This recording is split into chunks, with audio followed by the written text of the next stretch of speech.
Hey there, it's me, that plastic straw in your cup that is so eager to get out of your hands and go kill a couple of turtles. Let's just cut right to the chase here. Superman kicks Major Toosh, alright? New Superman movie came out this week. I got to go watch it at a prime screening, and oh my gosh.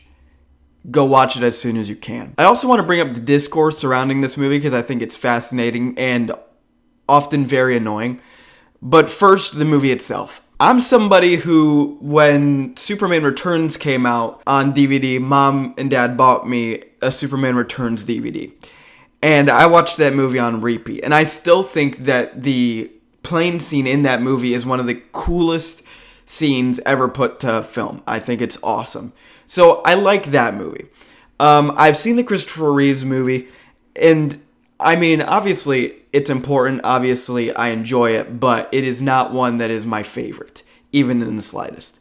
And then when Man of Steel came out, that was just so wildly different that although it was cool, I didn't really think it was like a real Superman movie. So far, the only like real Superman movie that I enjoyed a lot was Superman Returns back in whatever that was, 2008 or whenever that came out. And I think now is a pretty awesome thing because it finally feels like this generation, my generation, has their own Superman. Somebody who is hopeful. It's not the dark, twisted deconstruction of superheroes like Zack Snyder did. We'll get back to him. It's also not just this super cheesy, I do good for good's sake type of Superman either. It's somebody who does struggle with things, but he still is hopeful. And actually, a lot of the conflict that Superman goes through in this movie is because of the choices to help people or to see the best in people. And that's so cool. You don't see that much anymore in movies. David Cornsweet as Superman, awesome. This is my Superman now. He's likable. If there was one thing I would want to complain about what he did as his portrayal of Superman is he's a bit of a screamer. Like, it seems like he's always yelling. Not that that's a bad thing, but it kind of feels like it would be better if he kind of reeled it in a little bit. But again, totally fine.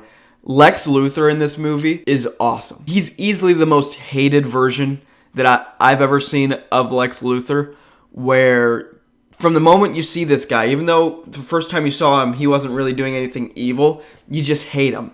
He's snarky, he's rude, he's bald. Those are the only things that you can hate people for. So he has all three of them. The side characters in this movie. You have Guy Gardner, you have Hawkgirl, you have Metamorpho, you have, oh my gosh, Mr. Terrific. They're all awesome.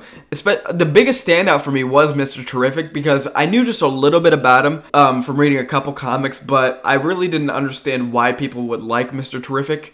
This movie, he gets like one of the very few needle drop scenes in this movie, like James Gunn loves to do. That happens with Mr. Terrific in this movie, and it is awesome.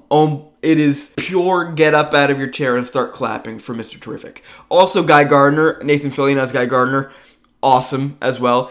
Somehow made me like my least favorite type of Green Lantern in this movie. That's not something to scoff at. And I think Metamorpho kind of stole the show for me. The acting behind Metamorpho, what happens with Metamorpho, like the action scenes with him is so cool. I can't even hype it up enough. I think Hawkgirl is probably the least interesting. Not that she didn't have cool scenes, but we watched it in IMAX, and her screeching, she does the whole ah type screech every time she's going towards the camera. And that really hurt my ears. So I think that probably brought her down a little bit. And she doesn't really have much of a personality. She's the only one here that seems like she's a bit of cookie cutter. On that note, this is the most comic book superhero movie we've ever seen in our life. Like, I've never seen something that felt like it was ripped straight out of like the old Justice League Unlimited, I guess Superman the animated series. Like, it feels like it's just ripped right out of that because random superheroes will just show up because this is a populated world with awesome superheroes. And literally is exactly what I wanted. This is a perfect movie in my opinion. If I was going to nitpick a couple of things, there is one character in like a different realm, I'm not going to spoil, it's no spoilers, that looks a little goofy. And I think that really took me and my wife out of the movie a little bit. So there is that. Also, I think the jokes mostly landed. but I don't think all of them matched Superman. And this is one of the things that I was most nervous about going into it, is James Gunn is not a Superman guy in my mind. I mean, you watch something like Guardians of the Galaxy, it's really edgy. And Superman is not that, you know. He found a way to get that out of his system with a couple of the side characters that are more known to be a little bit more edgy and sarcastic and all that stuff. But I still don't think it fully translated into Superman. Another thing I'm kind of actually mixed on is the exposition dumps in this movie. Seem like they are useful, and some of them seem like they aren't, where a character will literally just stop and explain what's going on in the movie.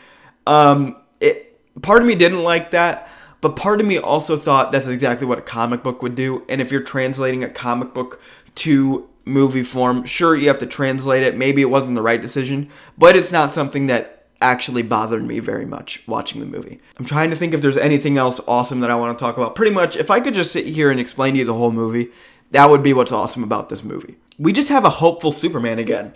One that saves somebody from a falling building, and he comes up out of the ashes or the debris of the building, and you just want to get up and clap. That score comes in, you just wanted to get up and clap. I went through about 60% of this movie, not even joking you, with goosebumps constantly, because it's awesome.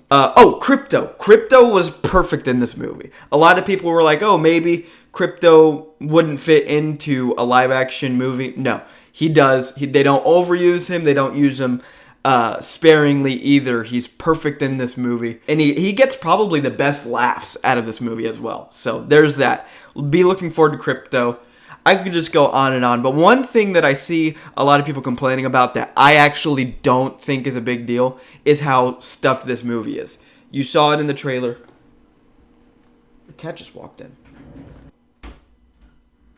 No, honestly though, I really don't think this movie was overstuffed. Even with the kaiju stuff, even with, you know, that big floating eyeball thing, Lex Luthor, you have so many different characters in this movie.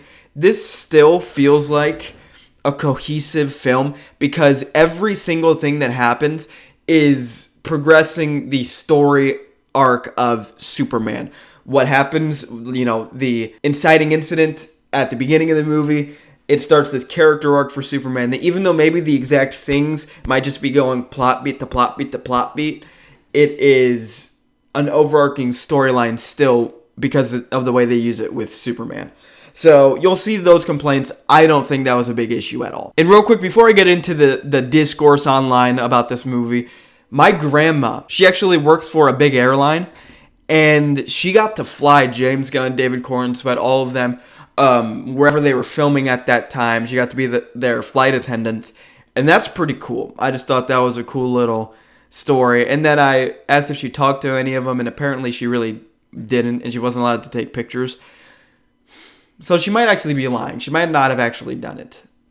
Grandmas, you know how they lie to you sometimes. So this movie already has a deep familial root in my heart. Okay, now let's talk about the absolute cesspool that is the internet. Because you can't talk about this movie without somebody getting mad. If you like this movie, somehow there are tweets going around from the Zack Snyder stans that you are a paid shill. I wish that somebody paid me to like this movie. I like money. No, that's an absolutely delusional thing to say. That every single person who likes this movie was a paid shill. Are you kidding me? And then you have the people who are excited about this movie saying that if you don't like it, you're just a Zack Snyder fan who thinks that somehow if this movie fails, then Zack Snyder's gonna get to do another Superman movie, which is also very delusional. But yet people who are claiming that people who don't like this movie are just stuck in the past. When no, there are some real criticisms of this movie that I would understand. They didn't affect me, but I can understand them. And then you have people who are making the Zack Snyder fans look even worse, which is kind of funny. I get it's some satire, but I've seen some people be like tweeting things like Zack Snyder stans go outside of every single theater and protest this new Superman movie so nobody can enjoy it, nobody can like it. Come on, guys. Really? Is this where we've gotten with movie discussions online? Everything has turned into a culture war lately, and I absolutely hate it. So, Man of Steel was cool. That's a good movie. I like it. This Superman, in my opinion, is much, much better, and I actually did get paid off by Warner Brothers to say that. So, thank you for your concern. You were absolutely right. And if you would like to get paid, please just review Superman in a positive light. I could love on this movie for the rest of the evening. I hope to see it again this weekend. Go give this movie your money. It's awesome. Watch it in IMAX if you can. Anyway, I'll stop rambling. Have a good day. I'll see you tomorrow. Love you. Bye.